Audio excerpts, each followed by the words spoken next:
It took me a year. I blew over 20 accounts and then I almost believed that this doesn't work. I don't get it how these people on Instagram are able to take payouts. When I found my edge in the market, I just feel like if you're doing what everybody's doing, then you will not be profitable. You need to have a system which only you know and which is unique to you. Find your niche, find what you are truly liking, and then learn it, have an edge. So I'll just say backtesting, risk management, and having your edge and knowing what you want to do.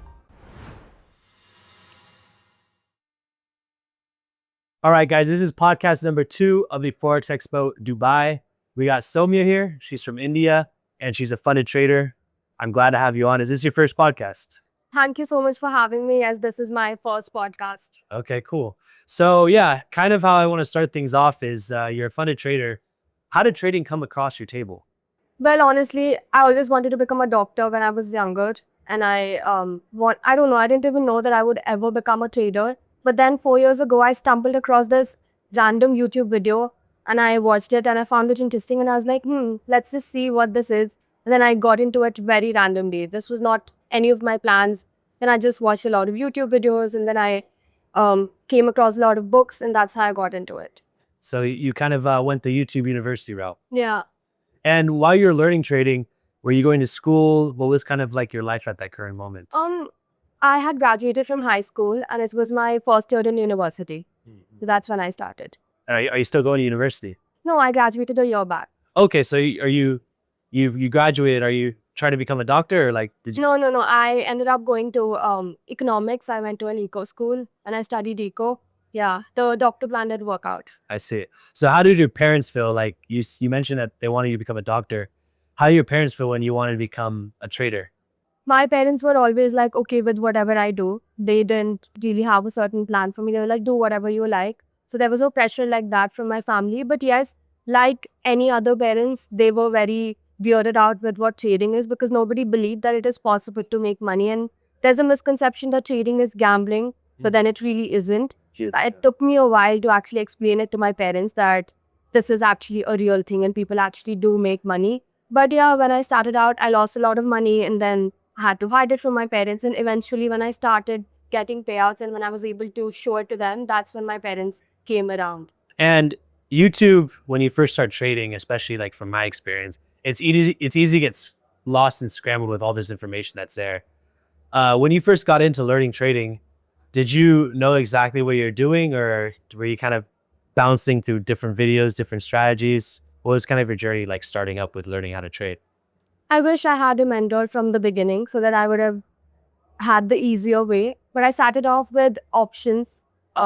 Yeah. And then I joined a lot of these Telegram groups, got scammed, and then lost a lot of money. Signals and stuff like copy trading? Sorry? Like signals and stuff like Yeah, like signals and tips and all of that. After that, it began like that. And then I moved into equity and I thought I'll just get profitable trading stocks first and then I'll go to options. But then my journey started in the Indian market. So I was trading only in the Indian market. But when I was going to the university, timings were not suitable for me because it was from the morning 9 a.m. to 3 p.m. The Indian market is not open 24 hours like the Forex market. So that's when I realized that I couldn't manage it with my education. And that's when I did this internship at this stock advisory firm and I met a friend there who is now my friend and he introduced me to currency trading, Forex trading. And then I discovered ICT, SNR, price action, all of the stuff. And then it took me a lot of time to actually figure out what I wanted to actually trade in. Right now, I do order flow. So, yeah, I use footprint charts, order flow, and basic price action stuff as well. So that's how my journey began. And you went from options and you're mainly doing the Indian markets. When you started Forex, what pairs were you trading? I started with gold and Euro USD. After that, I also started trading the GGA and all of these pairs, NZD, CHF. And then now I only trade gold, Euro USD, USD Canadian dollar, and NASDAQ. Do you suggest someone new starting off focusing on multiple pairs or one single pair? I used to think that you're supposed to trade in everything that's available. Because the market is open and you have opportunities everywhere. But I've just realized that right now, I know that NASDAQ moves a certain way or gold moves a certain way. It's better to master one instrument and then just look for opportunities on it rather than, okay, maybe just have a watch list of, let's say, 4 pairs, but maybe not more than that. That's what I think. And I know that you're a funded trader. You said you've been getting payouts for the past 6 months consistently. What made you choose the prop firm route versus trying to go the live account route? So initially when I started my live accounts, I was blowing the entire live accounts, right? Like, I'm curious, how much did you start trading with? To give you honestly, I was a student, so I started with like $100 account, blow it, 100 again, 100 again. So I did blow a couple of accounts, but that's when I moved into prop firms because at least you know that you're not gonna empty your entire account. And I just feel like if you're a beginner, start with prop firms because you lose on the fees, but you are learning risk management. If you have your live account, you can risk 50% of your capital and nobody cares. Nobody's gonna check on you. So I feel like prop firms are the way to go. When you first started off with prop firms, like how long did it take you to finally get your first funded account? It took me a year. A year. Okay. Yeah, it took me a year. I blew over 20 accounts. 20 accounts. Yeah. And then I almost believed that this doesn't work. I don't get it how these people on Instagram are able to take payouts. And then when I found my edge in the market, when I actually found the strategy which works for me, and I just feel like if you're doing what everybody's doing, then you will not be profitable. You need to have a system which only you know and which is unique to you. And what are your thoughts on, because I know I've interviewed some prop firm traders too. Do you like cycle accounts? Like when you do prop firm challenge, do you buy multiple accounts at a time and play that probability game, or are you just using one account and that's it? No, currently, I think diversification is important. I feel like you need to have accounts with multiple prop firms, so maybe 3. But yeah, when I'm passing a challenge, I will take 3 accounts and then I'll do the same trades on all the 3 and try to pass because I want a lot of different prop firms with me so that you never know if a prop firm shuts down tomorrow, you know that you have the other firms. And do you see the prop firm industry sustaining for the next 5-10 years? I will not say that all the firms, but yes, there are a couple of firms which have stayed for a very long time.